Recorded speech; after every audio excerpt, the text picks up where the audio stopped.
Welcome to today's episode. Today we stand in the belly of a beast, the Crusader C2 Hercules. And as you can see, this beast is a very large ship. But it's not the size that I bring you here today to talk about. No.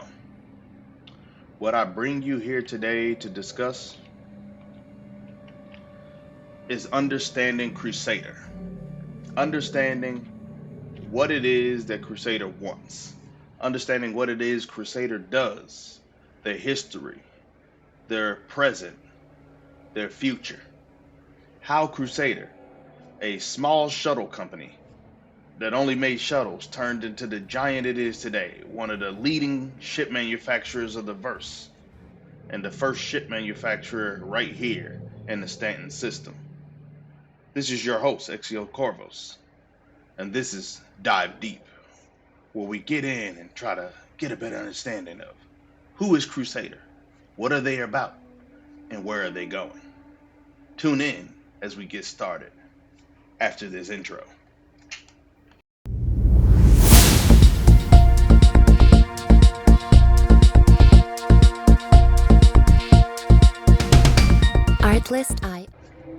As you can see, this episode is going to focus on a few different things. We're definitely going to want to dive deep into the history. We're going to want to dive into their present. And we're going to try to formulate from those two things what exactly is Crusader's future. The best way to understand it is to understand Crusader and its ships. So to start us out today, as you can see, I am walking through what is the Crusader C2 Hercules, a ship that kind of pulled them along in terms of who they are and what they stand for. So stay with me as we talk, go through, and understand Crusader. All right, ladies and gentlemen, so we're going to go ahead and walk around with this body camera, and we're going to get to talking about Crusader. Who are they? And as you can see here, this ship is no small ship. It is definitely the backbone of the UEE, with enough room to house for 2 personnel on very logistic-based things.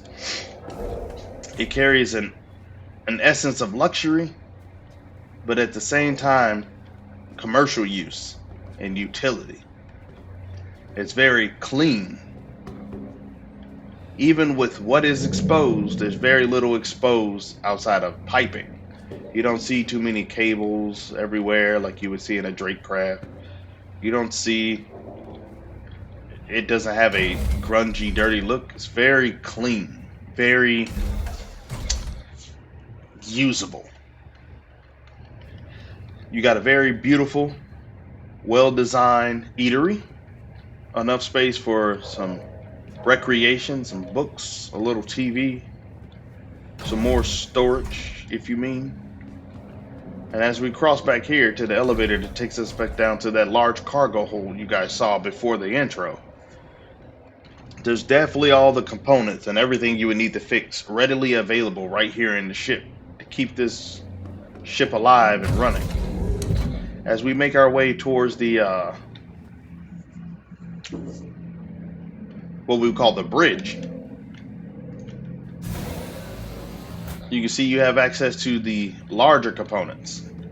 Of course, you won't be replacing these because these are much too large to get through these bulkhead doors. These would have to be taken out by Crusader themselves. But you can access them to do any kind of repairs. So as you see, these are the largest components on the ship. What we would consider a size 3 component. And if we go back through this doorway here, you can see this ship carries other components as well. These, on the other hand, would only be considered size 2, as they're much smaller. And with the help of a tractor beam, you could definitely replace these components if need be. I think Crusader was very intelligent in thinking about what components would need to be replaced most often and making sure those were of a manageable size so that a crew can handle it themselves. Because a cost factor is just as important as ease of use. And that's something to think about. As you can see, because Crusader was generous enough to let us come toward this ship, some of their secret components are kept out of our eyes and have been removed from this, we like to call investigation vehicle, or showroom vehicle, as you would say. But we're not going to let that stop us. We'll continue forward and try to get a better understanding of this ship and its layout. As you can see, I stopped here at the doorway so I can go over the clever use of lighting. Instead of putting lighting directly above our heads, which will take away from space and might not provide the best lighting in this circular room, they chose to go with floor lighting that rings every bulkhead before we cross through. And you may think it's kind of a nuisance to have to cross through multiple bulkheads, but I think the purpose in that was to also contain the ship so that you keep certain people out of certain areas and maybe even prevent oxygen and life support from leaking all over. As we can see here, we have a nice weapon storage area. Looks like it's this version here doesn't have it, but it's lockable, where you can store a decent amount of weapons. We've got some suit storage and escape pods. Escape pod here, suit storage here. Looks like enough room for 2 and 2 escape pods for the 2 crew. As we enter the bridge, we have an access panel. Maybe this is a relay panel. And another on the opposite side. So I'm guessing, just based on the looks of this ship here, the relay system would split down the sides of the ship, giving you more centralized control based on which side of the ship you're on, or being able to split the ship in half. I guess you can say you can wing it home. I have no idea what these 2 stations here are, but it looks like some type of communication suite before getting here to the bridge. As you can see, they chose a sliding chair system to allow you standing room when working on the ship. That way, thinking about your legs and space. That's a good use. Pretty smart idea. Come over here on this side. As you can see, when standing, you do have a fair bit of visibility that you wouldn't have while sitting. So I guess when you bring the ship in for a landing, you might want to kick this seat back and stand. As you can see as well, from a seated position, we still have a decent amount of visibility. As you can see from me looking to my left and right, I've got about 180 degrees of view on a horizontal axis, but there isn't very much vertical viewing space. I'm guessing I haven't been given permission to cut anything on here, so I won't be touching any of this. We're supposed to have an engineer come through later who's going to explain and touch and go through all the ship components. So I'm just taking a seat here and talking about what I see, but from the judgment of all these screens, I'm guessing we have a map view here in the center, and one of these screens is probably going to give us access to a bottom view of the ship. And if that's the case, that might be how you get visuals of landing. Or maybe you would have someone at the dock land you from outside the ship to kind of direct you as you go. As you can see from me sliding back on the trail rack, that this track system is pretty useful, pretty unique. Saves you a little walking time, but not really necessary. Kind of a what's the word? Hmm. More of a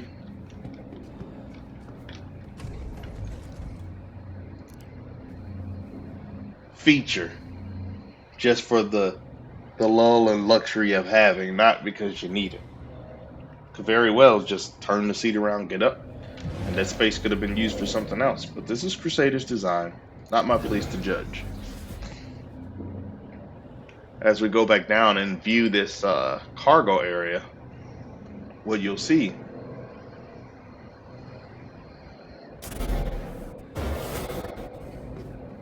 is this very huge, tons of space, with a ramp that opens on both ends so that loading doesn't become an issue.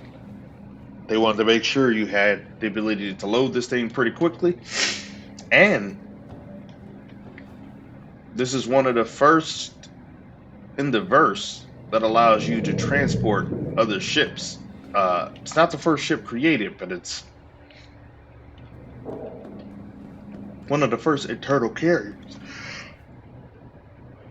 As you can see on the back, the lighting does have different states, allowing you to change how it looks. And I have been given permission, so let's go ahead and open this. And then, standing here, we're gonna switch to my cameraman. Uh, Joe, you want to take over and go through another view? Yep. Okay, appreciate it. Thank you, Joe. So, as you can see, I'm standing in what is the doorway. And judging from my size, I'm a good 6 foot tall human being. This ramp access is significantly larger than me.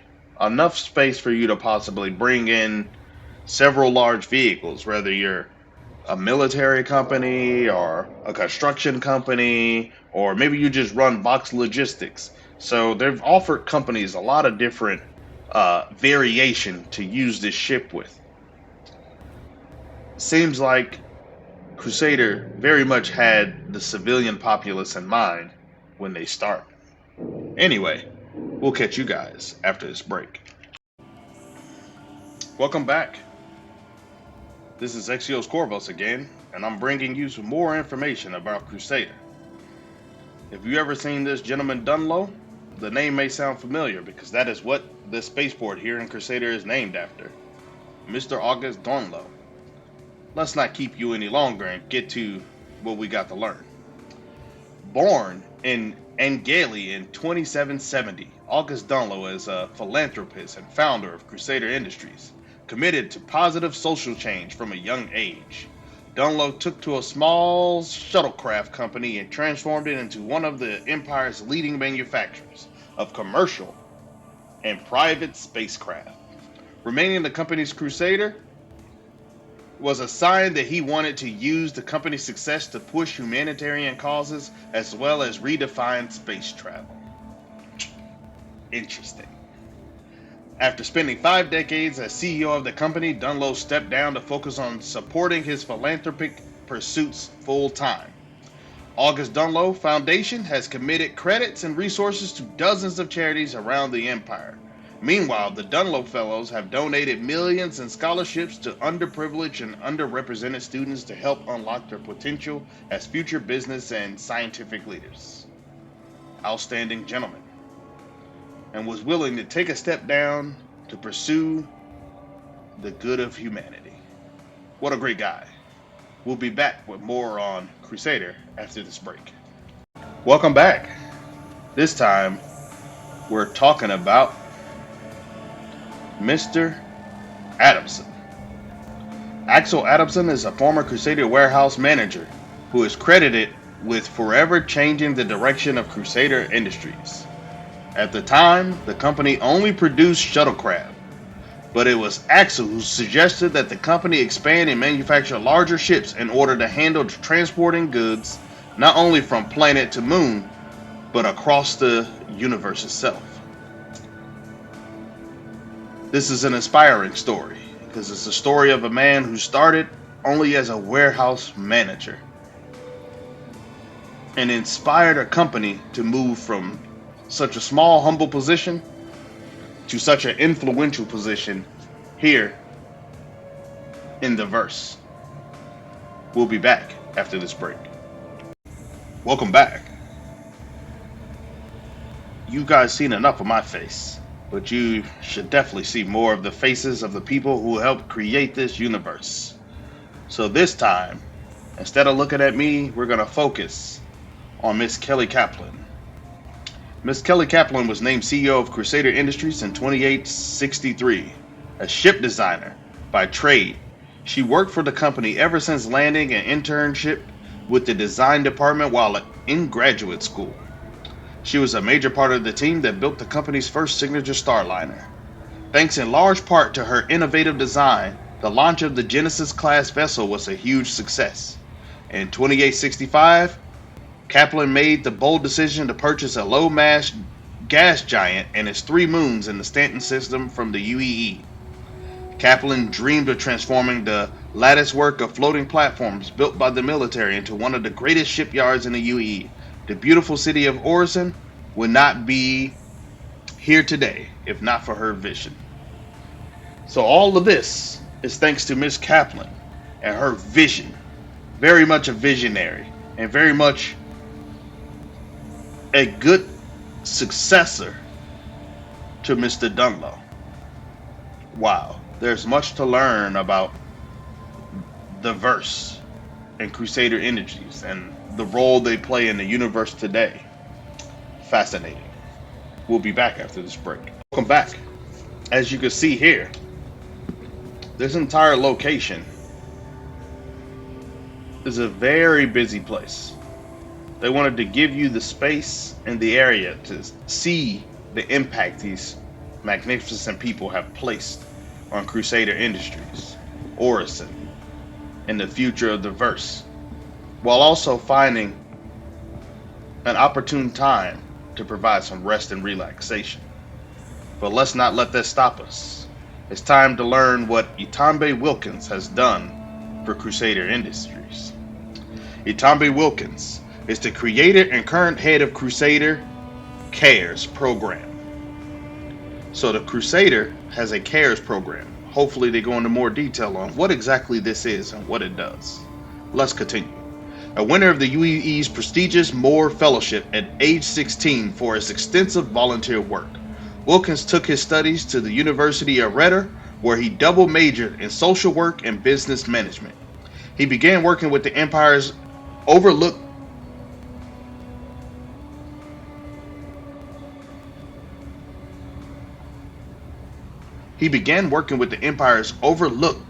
shortly after graduation, and it was his work on the Sword of Hope campaign that attracted the attention of Crusader's Industries. Since joining Crusader, Wilkins wasted no time in creating the Crusader CARES, a multifaceted, innovative design to create a safer area around the planet and Stanton at large.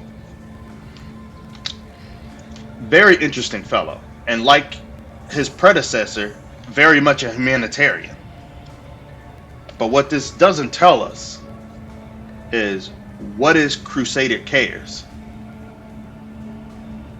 What is its purpose outside of a safer area? Is this a nonprofit security firm? Is this an orphanage? What exactly is this?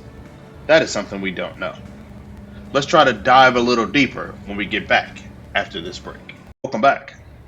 What I can tell you is, through more of our investigation, we have not come to terms or understanding of what exactly is Crusader CARES. But there is controversy surrounding Crusader Industries. And part of that might stem from a company that's so deeply tied to humanitarian efforts, as stated by many panels that we've read here today concerning its CEOs and founding members. But what we have not discovered is, what exactly does any of their military efforts do towards these humanitarian efforts? A lot of that controversy surrounds that.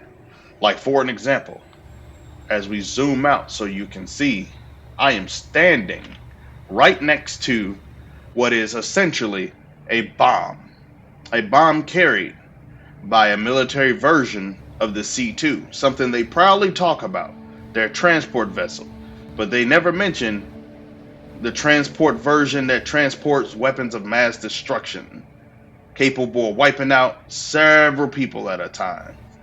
That's what they don't talk about. You hear them mention the MSR, ship that's meant for, the small team or the fledgling company coming along in their way. But what they don't mention to you is their other vehicles, like the one behind me, the Ion, meant for defense. It is these moves that Crusader make that make all the difference. Crusader Industries, seen as the people of today, the greats of tomorrow, but what of these humanitarian efforts? In our next episode, we're going to try to discover what it is that Crusader's true agenda is, and what are they after. Unlike our founders who keep it all in the open at Hurston, Crusader seems to have a dark secret they want no one to know. Check in next week for the full episode as we dive deep and discover what it is that Crusader wants. This is your host, Exios Corvos, with SHLV 24. Deep diving into Crusader's history, Crusader's past, Crusader's future, and Crusader's present. What will we discover next time?